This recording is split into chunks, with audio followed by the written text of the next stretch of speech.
I guess the most rewarding thing is sharing the music with other people, being able to engage in this kind of sphere of the world that like not that many people can engage with. Like it's obviously everyone engages with it, but on a musical level in terms of collaboration and stuff, it feels quite exclusive, which is nice because you know all my mates are musicians and it feels like we've got a superpower.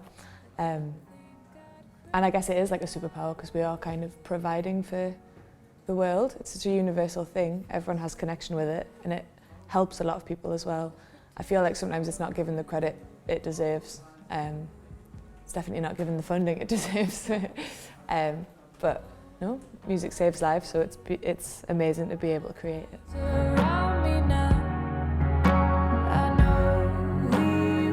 I think self-promotion is always a difficult thing. I've often used this analogy. It's kind of like standing on a table naked and asking everyone to grade you. It's like a weird, it's really strange feeling. Like, and some days, you know, like musicians are only human. You're going to have days where you feel more anxious than others, and so promoting yourself on a day where you really just feel awful about yourself is such a strange kind of inner conflict. I think that's what I struggle with most. So I can close my thoughts. A small break. It's got to be representation. I mean, there's been only just recently people claiming that women don't want to do music, don't want to perform, especially in rock music, which is just absolute shite. Like, it's just so wrong. Like, if anything, women aren't encouraged. So if there isn't, you know, if there's not bands in a certain region of the UK that are women-led or all female, it's because the encouragement is not there. It's a man's world, and there needs to be more representation, and not just of sex, but of race as well. Pretense of an annual discourse. It's got to be Latitude Festival. We played the Solar stage in the woods, and it was at such a great time because I was convinced no one was going to come, and it just started raining, and because we were in the woods, it was undercover, so everyone came to watch us, and it was amazing.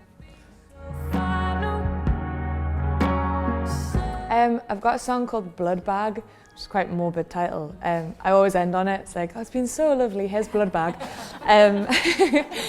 But I do a big scream in it, so it's just quite cathartic to, you know, yeah. Breath in between your poisonous preface. So usually, I've changed it up recently, but usually I will be at the piano and I'll start playing around with chords. When I was younger, I used to play a lot of covers, and that would be incredibly inspirational. I'd use the chords from these covers and change them up a little bit. And then I'd just start singing, and then singing with lyrics, and then it would all just kind of happen at the same time, which is what I found so magical about the process, was that it all was just kind of happening rather than writing a poem and putting it to music, or writing the chords and then writing over the top of it. It was all just like happening at the same time. But recently I just got a band, and so the writing process has been so amazing. It's so less lonely now because I can like have a song, bring it to the band, and we'll kind of arrange it together. Yeah, it's a much more fun process now, I feel. Oh, there's so many people.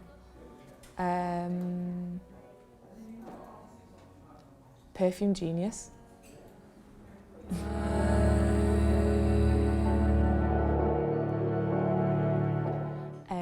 On a killer suit. No. If I had £1,000 now, I'd probably go on my rent. I would book more rehearsal time and a space where I could go and write and not it just be in my bedroom. Or yeah, I'd invest in a space for me and my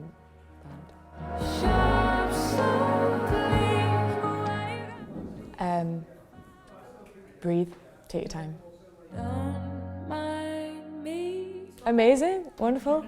Yeah, it's been amazing to meet such incredible people. It was crazy to me, we just listened to the songs, like how different everyone was.